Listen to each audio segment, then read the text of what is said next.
Hey guys, and welcome to another brand new video. In this video, we actually have some pretty cool and pretty nifty, huge things that are being teased now for the PlayStation itself, and this is one of the best game ideas and best game concepts we get to go and talk about in a very long time. Now, we've had some pretty big leaks, we also have some pretty cool TV show news, some pretty big things coming up for the PlayStation in 2023, and as well, just a lot of nice little, I guess, almost book solving, and I guess file sharing, whatever the best word for that would be. Basically, I guess maybe bookkeeping is the best word for all the cool things that happened throughout 2022. So a lot of little various things going on throughout this video, but I do want to go start off with the really cool news because this has been news we've been kind of seeing leaked and seeing mentioned a lot throughout these past few months. So if you guys are brand new, but if you guys want to, make sure you guys are subscribed with the notifications on as well for our Twitter and Twitch stream down below. We have a future giveaway on the way soon as well. You'll see the Target links, Amazon links too, and let's dive into this video itself. So some of the biggest news I think over here is regards to the big new IPs. Now we made a video on this as of yesterday where we were seeing a lot of news on Final Fantasy 16.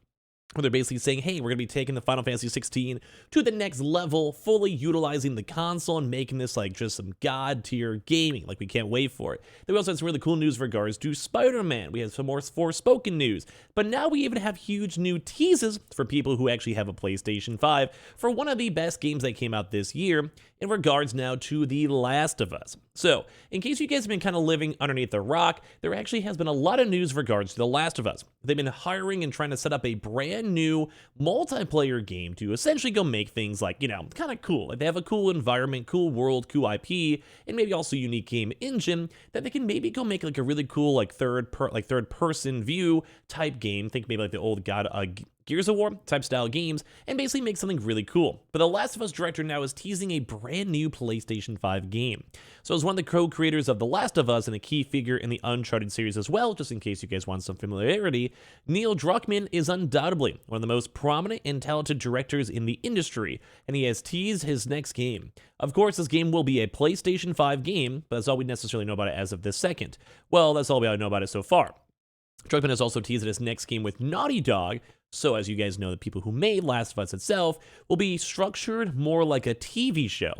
And with The Last of Us getting a TV show adaptation through HBO and Sony going all in on TV and movie adaptations too, as you've been seeing like the God of War that just got announced not too long ago, Uncharted, and everything else, it kind of seems like this is kind of going pretty big for the future of gaming.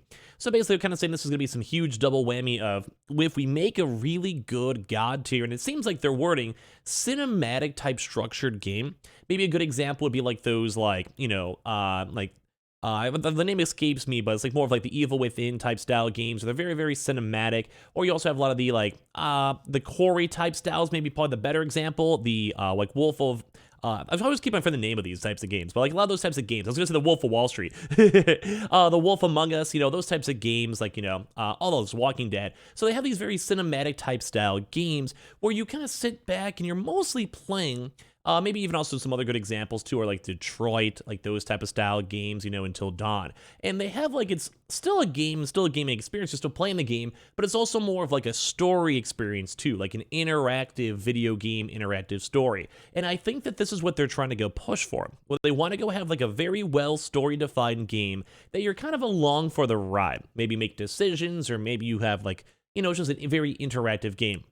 And I think that's actually a really cool concept, and it kind of seems like this is what they're pushing for the future of this next upcoming PlayStation 5 game. Because they basically said they want to have this really cool future-proofing, potentially, which would make sense. If you have a really good story, really good design, you can put that same story you already made, like how they're already doing now with God of War, or a Last of Us remake, and all of that, into a proper movie or TV. Basically double-dipping one of the hardest parts, which is like the dialogue, the line, story, the lore, the environments, etc. And it's almost kind of using this as like a case of, like a proof of concept. Where if the game does well and people really enjoy the story, well, guess what? Let's just go remake the story ourselves. So whatever the case is, Druckmann's most recent game, The Last of Us Part 2, with all of its cutscenes and narrative, was pretty much already like a TV show, which I would agree there's a lot of really good story elements in The Last of Us remake, so it's also basically kind of cool to see them fine-tune that even more. Druckmann has also revealed he's going to have a whole team of writers working with him for the first time.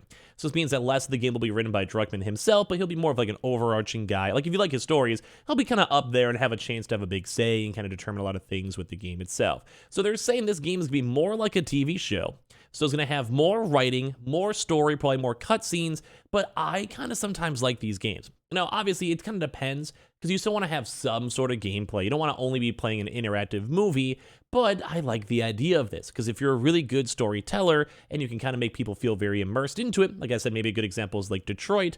It's still a game, there's still gaming experiences, but it was mostly like more of watching and experiencing something else with it. So they did go and say too, this is all basically they have like to say as of right this second. Some people are rumoring this to be The Last of Us Part 3.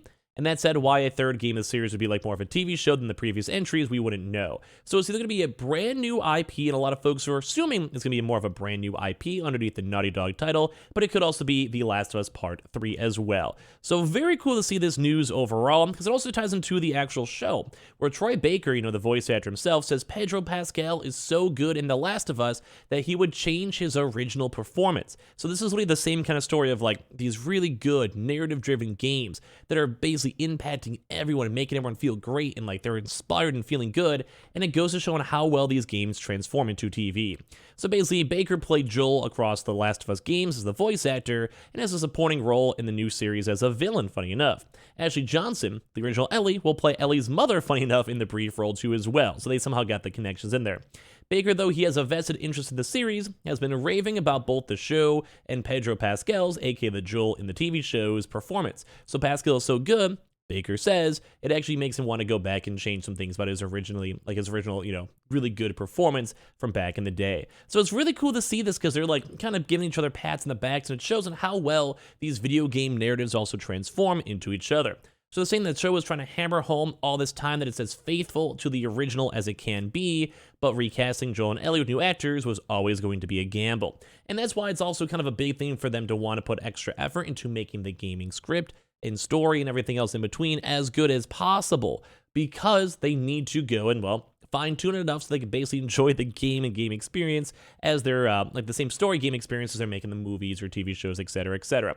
So basically, for all these people, they specifically even had the Ellie girl not play the games beforehand because they don't want them to be inspired by the people in the game or like how they're reacting or whatever. They wanted their own unique original performances. And I think it's actually really cool too, because we've seen a lot of like criticisms and people being worried about the show, but with it coming out in just a few weeks, I really can't wait to play it myself. I really think this is gonna be a very, very good game at the end of the day. So are you guys gonna watch it? Are you guys excited for the next Last of Us PlayStation 5 game?